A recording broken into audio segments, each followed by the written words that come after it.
serta beberapa berita Timnas Indonesia hari ini. Selengkapnya hanya di Zona Timnas Indonesia.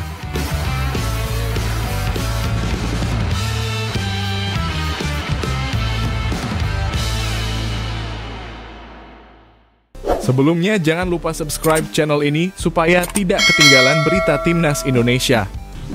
Oke, Assalamualaikum warahmatullahi wabarakatuh. Salam sejahtera untuk kita semua. Shalom, Om Swastiastu, Nama Budaya, Salam Kebajikan. Alhamdulillah, kayaknya proses untuk memperkuat tim kita untuk pertandingan pada saat melawan Australia itu sepertinya jalannya agak terang. Kemarin oleh Romi ini kan sudah keluar surat-suratnya dari FIFA sehingga bisa memperkuat, di mana ada beberapa pemain kita yang di depan kan kayak Ragnar nggak bisa main karena ada kuning, dan tentu ada beberapa pemain yang memang di klubnya sendiri ada yang belum menjadi pemain pilihan utama. Nah, mereka juga harus meningkatkan performance mereka secara strength dan tentu secara jam pertandingannya. Tapi ada beberapa posisi yang kita lihat juga perlu diperkuat. Salah satunya di kiper, karena Martin Paes luar biasa. Kita juga bicara sama Martin Paes bahwa persaingan itu diperlukan. Martin sangat welcome, ya. Kita tahu sekarang dia pemain klub utama di Liga Amerika, di FC Dallas. Tetapi tentu yang namanya resiko itu pasti ada di sepak bola, yaitu cedera. Nah, kita harus perkuat di posisi goalkeeper kita. Alhamdulillah, setelah proses lama, diskusi lama, dan kita tahu para pemain sendiri kan punya dinamika kehidupannya mereka masing-masing, ya, karena mereka kan tidak bermain di Liga Indonesia, tetapi banyak juga yang bermain di Liga luar. Nah, Emilio Audero Mulyadi prosesnya sekarang sudah baik sekali. Ini menjadi salah satu pilihan untuk kita menjadi tim bersama Martin Paes. Kita tahu dia sudah berkarir lama di Liga Italia, Serie A, Serie B, Juventus, Inter, kemarin Como, Palermo, Sampdoria. Artinya kita mempunyai dua goalkeeper yang kokoh.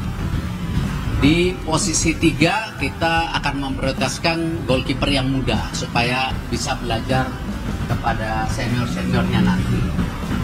Lalu di midfielder, Jairo sepertinya surat menyuratnya belum bisa sempurna, karena memang kalau kita ingat dulu kendalanya Martin Paes juga hampir 8 bulan waktu itu. Nah, Jairo kebetulan sudah sangat welcome, tetapi surat-suratnya belum kuat. Kita sudah diskusi dengan beberapa lawyer, belum ketemu. Nah, kita tidak mau kan ajuan kita kepada FIFA ditolak, akhirnya FIFA tidak percaya kepada kita lagi, seakan-akan kita memaksakan. Nah, memang alternatifnya tidak banyak. Di lini tengah kita ada Ivar, ada Nathan, ada Tom Hay, ada Ricky, ada Mark Locke, ada yang lain-lainnya. Nanti tentu yang milih Patrick, ya. Tapi paling tidak di situ kita perlu 5 pemain tengah lah, paling tidak.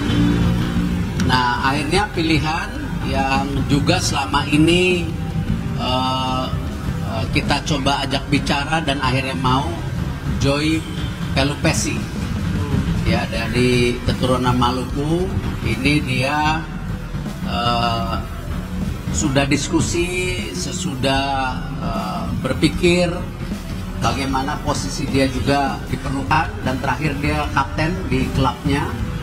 Dia sudah bermain di Eredivisie, di Liga Inggris di Sheffield Wednesday waktu itu, lalu juga sekarang di Liga Belgia. Saya rasa bisa mendukung lini tengah kita. ya lini tengah yang memang pada saat ini kekurangan.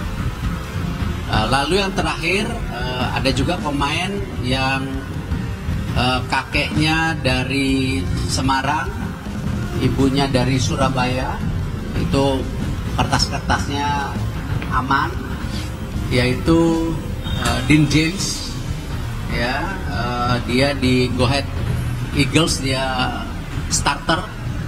Nah, kita memang perlu juga penebalan left back, wing back yang juga bisa left midfield, ya, untuk mendukung kalau sampai pemain posisi menyerang kita tentu kekurangan kedalamannya. Nah, ini yang kita proses. Saya sudah lapor Bapak Presiden, Pak Prabowo, sangat welcome. Lalu saya sudah telepon Pak Menpora, nanti silakan tanya. Dan minggu depan kita akan segera proses. Ya, kita akan mengejar supaya bisa main di bulan Maret. Ya, jadi kalau Ole sudah pasti bisa main. Tapi yang 3 ini akan kita push kertas-kertasnya semua. Saya juga ada rencana ketemu Komisi 10 Senin malam untuk memastikan dukungan DPR yang luar biasa selama ini dukung tim nasional Indonesia, ya, dan semua tadi Emilio Audiero Mulyadi jelas ada darah Indonesia, ya, lahir di Lombok, bapaknya orang Mataram. Joe Palopesi nama last name-nya, ya, dan punya track record yang bagus. Lalu juga Dean James, kakek neneknya juga kelihatan. Jadi ini yang kita fokus untuk PSSI, memastikan perkuatan tim untuk bagaimana kita bisa meraih mimpi kita tembus Piala Dunia. Ya. Baik, ini Pak, apakah nama-nama yang disebut Pak Erick ini sesuai dengan keinginan Presiden? Pasti semua proses naturalisasi baik sebelumnya ataupun dengan U17, U20, pasti proses ini kita diskusikan di Badan Tim Nasional, ya, lalu Sekjen bicara kepada para pelatih dan semuanya ada tanda tangan pelatih biasanya. Jadi kita nggak mau ada tutup menutup. Oh, ini pemain titipan, oh kelasnya belum, ya. Enggak, kita semua transparan, ya, karena ini tanggung jawab moral kita ketika pemerintah mendukung, DPR mendukung, masyarakat mendukung. Jadi kita juga lakukan yang terbaik buat tim nasional kita. Kalau untuk Jairo Pak, perjuangin buat match Juni kan? Belum bisa. Juni juga belum bisa. Sampai hari ini kita belum ketemu klausul yang bisa memperkuat Jairo hari ini. Klausul apa tuh Pak? Coba tapi itu ada lawyer, kecuali mau belajar hukum. Ada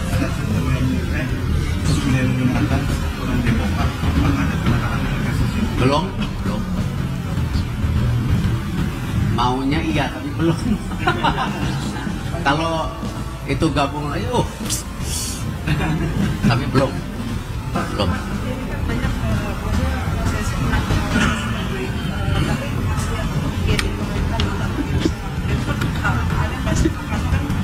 Enggak, semua itu pilihan pelatih. Kita memberi kesempatan selebar-lebarnya juga kepada Liga Indonesia, karena itu Patrick, Denny, Alex, Gerald memantau banyak pertandingan di Liga, bahkan sampai ke Maluku. Dan yang menarik itu kita membuat pertemuan antara mereka di fasilitasi PSSI dengan Liga. Dan juga kita berharap kedekatan BTN dengan Liga itu seperti ini. Kedekatan pelatih tim nasional dan para pelatih klub di Liga harus seperti ini. Tim medical nasional dengan para dokter yang ada di klub-klub harus juga seperti ini, harus semua kedekatan karena ini semua kerjasama yang harus dimaksimalkan. Kita tahu catatan terbesar kita bahwa tim nasional ini kan tidak pernah cukup waktu untuk latihan senior karena FIFA Matchday-nya kan cuma 10 hari. Mungkin baru 2026-2027 kalau tidak salah di bulan Oktober November itu FIFA Matchday-nya 16 hari, itu pun digabung 2 bulan, itu tapi lama. Nah itu dinamika ini ya memang konsekuensinya ya memang yang selalu disampaikan oleh Coach Patrick, mesti siap secara fitnessnya, tetapi match kesiapan pertandingannya juga mereka harus upaya mencoba. Pak, apa yang membuat proses Emil Odero itu panjang Pak hingga akhirnya Ya dinamika masing-masing pemain tentu punya pilihan-pilihan ya. Kita tahu waktu itu kan Emil ingin berusaha menjadi salah satu kiper utama di Inter Milan waktu itu. Tentu persaingannya tinggi ya, namanya juga Inter Milan, ya Juventus. Nah tentu ya ada pertimbangan lain dan kita tidak. Yang penting kami dari PSSI tidak mau ada kesan begini, bahwa para pemain ini bergabung karena ada komersialisasi. Pemain ini bergabung karena percaya program kita yang serius. Mereka bergabung dengan hati mereka. Ya. Nah, prosesnya seperti ini. Tapi saya rasa luar biasa 2 tahun terakhir respon dari mereka karena program yang kita bentuk sangat-sangat saya bilang agresif ya. Seperti U20, U17, tim nasional putri, kemarin di Saudi, sekarang udah di Jepang. Saya rasa udah ikut lagi turnamen di Jepang. Saya rasa ya itu yang mereka melihat kita sangat serius. Pak, 20 musim hilang siapa? Timnas 20 musim hilang siapa ganti? Besok. Jadi Pak Sekjen, Pak Wakatum sedang review, Esko juga sedang diskusi. Ya, namanya? Ya. Kelihatan serius sekali. Kayaknya ada pressure. Ya kita besok lah mungkin semua kertas-kertasnya mungkin baru sore ya. Baru sore. Dari terkait 2 asisten pelatih lokal Pak, sudah ada namanya atau bagaimana? Nah, dari Coach Patrick semua dengan asistennya siap mentraining 8 ini ya, bukan masuk ke tim ya, mentraining supaya mereka bisa menyampe filosofi dan standarnya mereka. Jadi sementara ini masih itu keputusannya. Tapi kita masih cari lagi. Kenapa nggak langsung terpilih dulu? Ya kembali kan saya tidak bisa memaksa tim kepelatihan. Ya tetapi 8 kandidatnya bagus, mereka makanya ingin di waktu-waktu yang tepat mereka ingin mentraining mereka, tetapi tidak di lapangan sementara ini. Ya kita masih cari lagi. Ya memang ini kan realita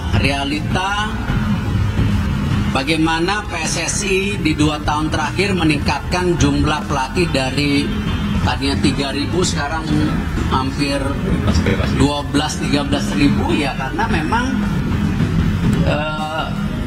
standar kepelatihan kita jauh tertinggal. Jumlah wasit kita pun hanya silakan interview Ogawa jauh tertinggal. Nah itulah 2 tahun terakhir kita bangun jumlah pelatih, jumlah wasit ya, tetapi memang standarnya kita harus terus tingkatkan, terutama yang nanti di senior tim. target Dirtek perkembangannya udah sejauh mana Pak? Dirtek? Iya, targetnya tanggal 28 seperti yang saya sampaikan.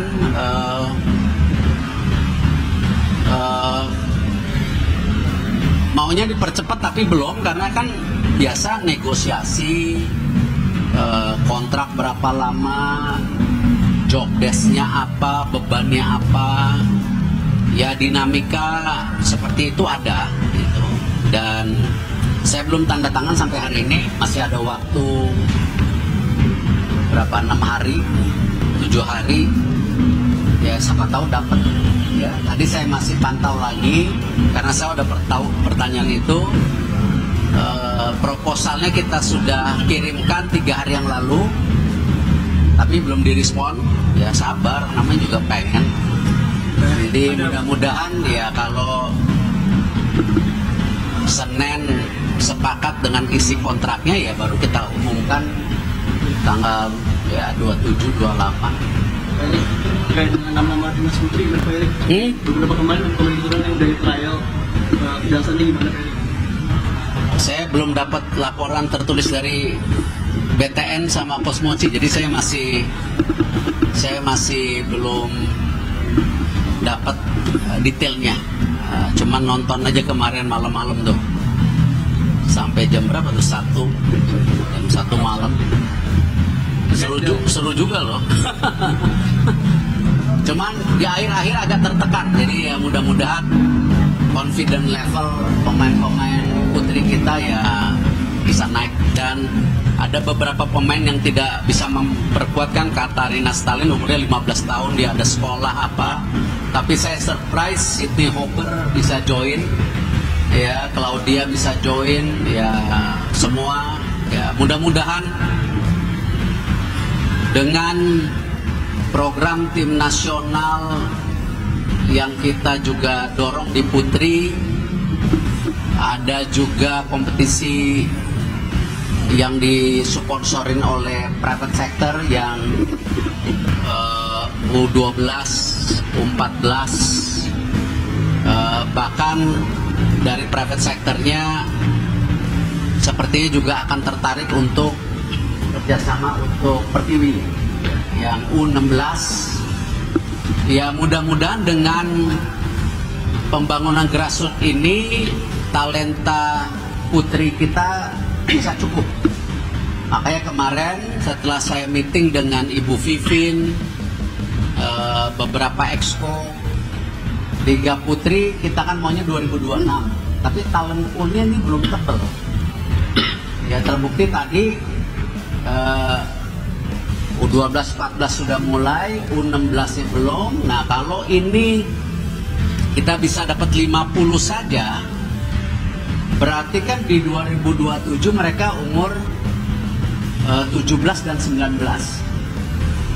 Nah mungkin jadi cukup, karena formula daripada Liga Putri ini kan nanti 8 klub.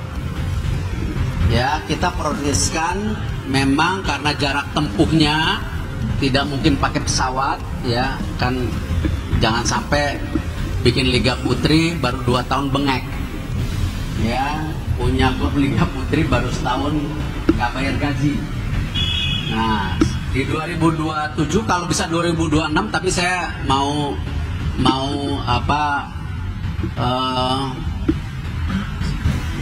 tidak mau terlalu agresif yang ini. Saya mau benar-benar pastikan 8 klub, dia transportasinya kereta, ya bukan pesawat terbang, karena kos transportasi harus ditekan, kalau nggak nanti batuk di tengah jalan.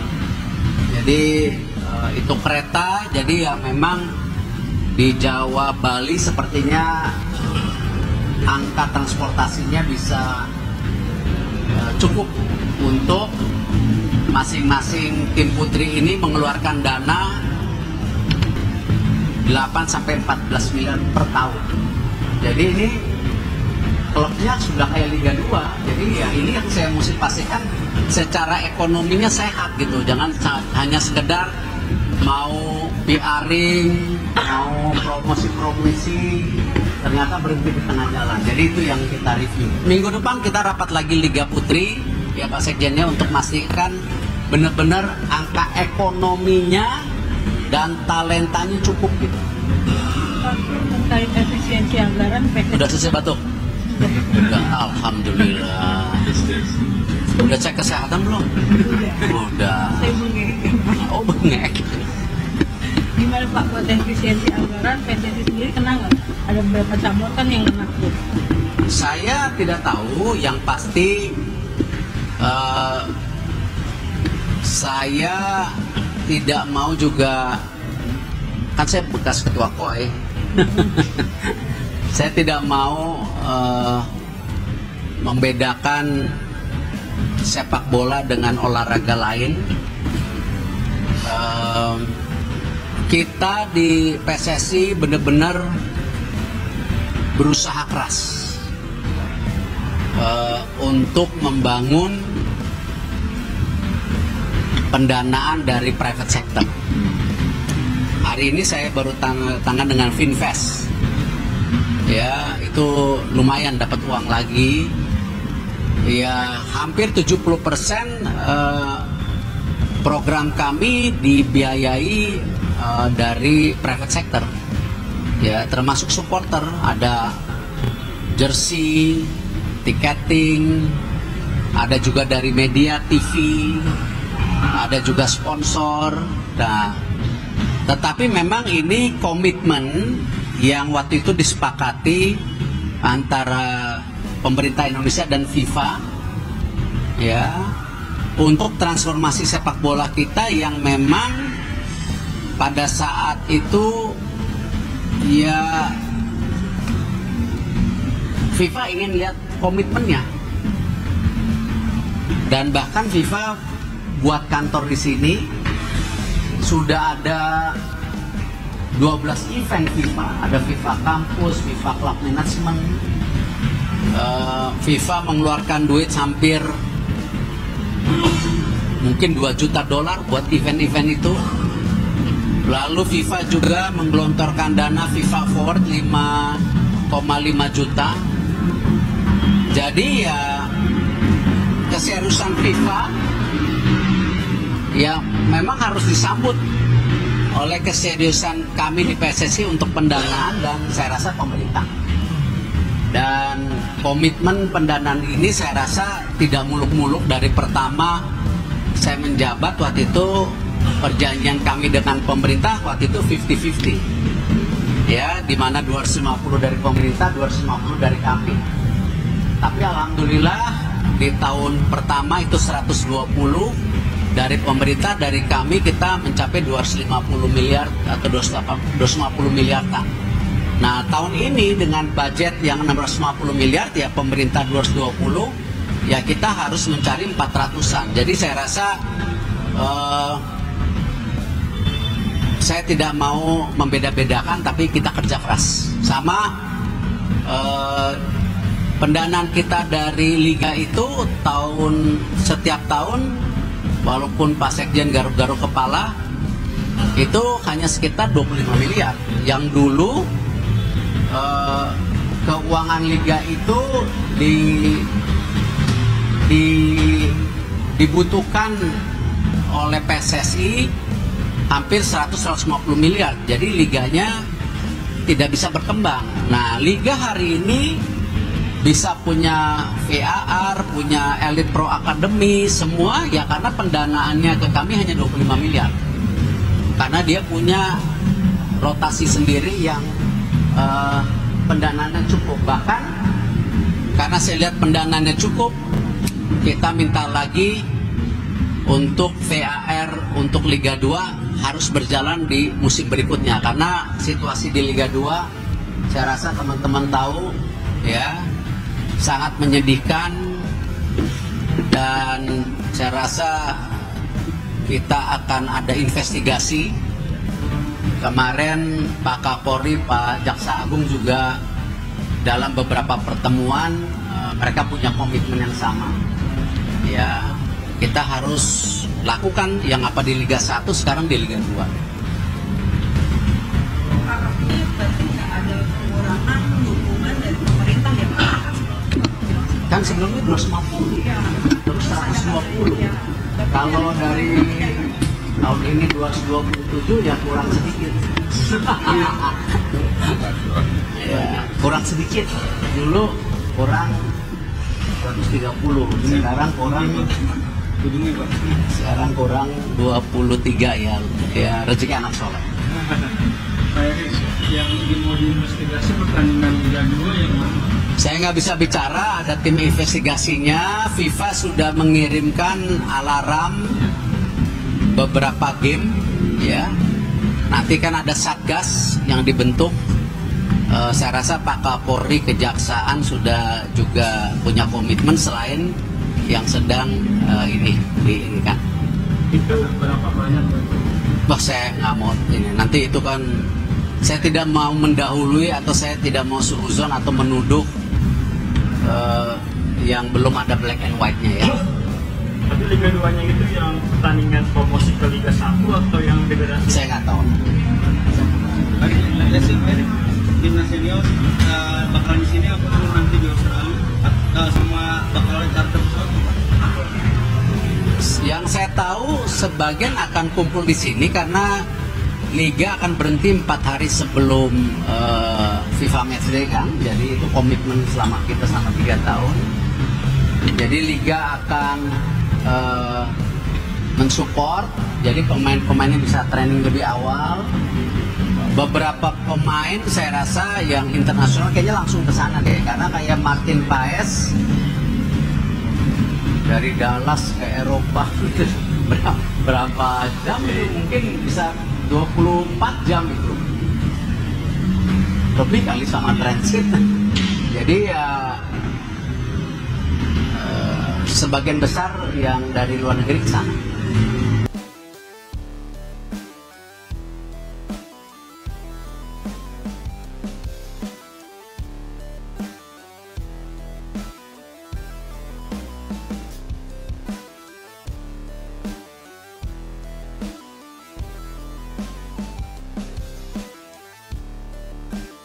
Alhamdulillah, doa publik terkabul.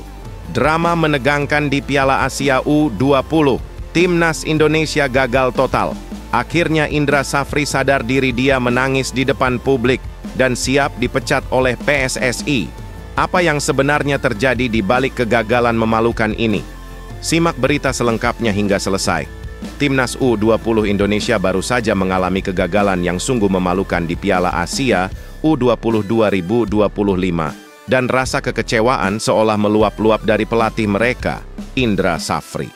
Setelah kegagalan tragis tersebut, Indra Safri meminta maaf dengan tulus kepada seluruh masyarakat Indonesia, menyadari bahwa harapan tinggi yang diberikan tidak dapat dipenuhi.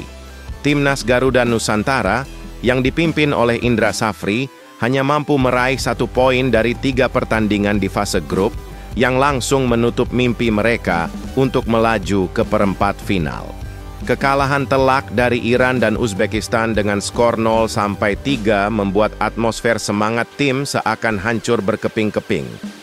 Satu-satunya titik terang datang saat mereka bermain imbang 0-0 melawan Yaman di pertandingan terakhir yang sudah tak berarti apapun, kecuali sekadar pelipur lara. Indra Safri, yang tidak bisa menyembunyikan rasa frustrasinya, mengungkapkan penyesalan mendalam karena gagal mewujudkan impian besar bangsa ini untuk melaju ke Piala Dunia U20 2025 di Chile. Saya benar-benar meminta maaf dengan hati yang paling dalam karena gagal mengantarkan tim ini ke Piala Dunia U20 2025. Saya menerima tanggung jawab penuh atas kegagalan ini, kata Indra Safri setelah laga terakhir kontra Yaman pada Rabu, 19 Februari 2025. Pelatih berusia 62 tahun ini tak hanya merasa kecewa terhadap dirinya sendiri, tapi juga mengungkapkan terima kasihnya kepada PSSI yang selama ini telah memberikan dukungan penuh terhadap program Timnas U20. Namun, meski mendapat dukungan besar, ia tetap gagal memenuhi target yang telah ditetapkan, yang tentu saja merupakan pukulan berat bagi dirinya. Tak hanya itu, Indra Safri juga tak segan untuk mengungkapkan bahwa dirinya siap menerima segala evaluasi dan konsekuensi atas kegagalan ini. Ia bahkan rela jika harus digantikan dari posisi pelatih kepala. Tugas ini adalah tugas negara, jadi saya siap menanggung segala resiko, ungkapnya tegas. Setelah kegagalan pahit ini, timnas kembali ke tanah air dan masa depan Indra Safri pun berada di ujung tanduk. Apakah PSSI akan memecatnya? Berikan komentar kalian.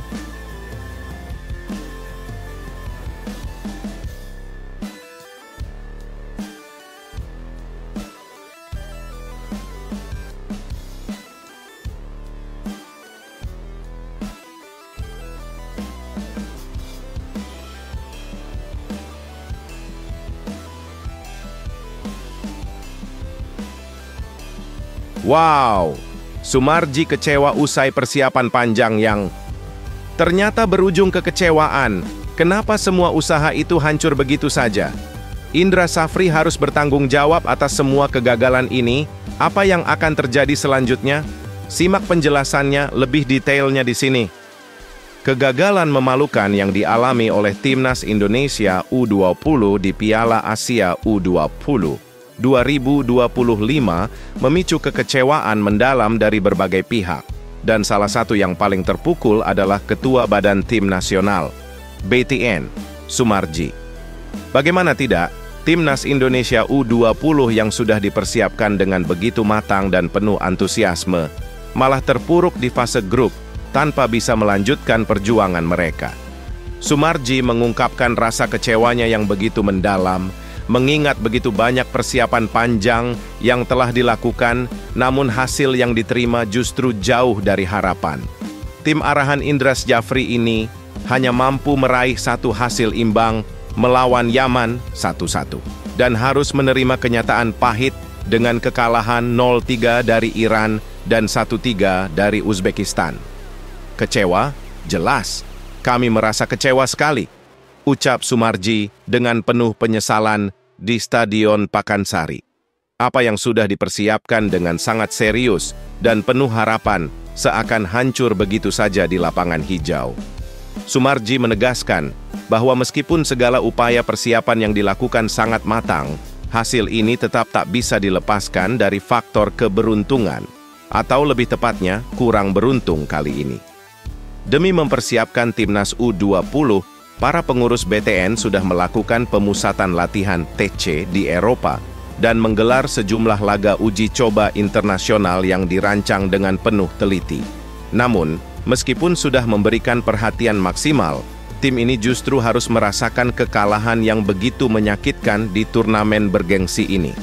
Kami sudah mempersiapkan dengan sebaik-baiknya, tapi sepak bola memang ada unsur hoki yang tak bisa kita kontrol, jelas Sumarji dengan nada kecewa. Sumarji yang tetap optimis dan memberi semangat kepada Indra Safri setelah kekalahan ini juga menegaskan bahwa evaluasi mendalam harus dilakukan untuk memperbaiki tim ke depannya. Kami sudah berbicara dengan Coach Indra, tetap semangat dan jangan menyerah. Kami akan evaluasi segala sesuatu yang kurang dan harus diperbaiki, pungkasnya. Apa yang akan terjadi selanjutnya setelah kegagalan ini? Semua masih harus menunggu keputusan besar yang akan diambil untuk Timnas Indonesia U20. Dan apakah akan dipecat? Berikan komentar kalian.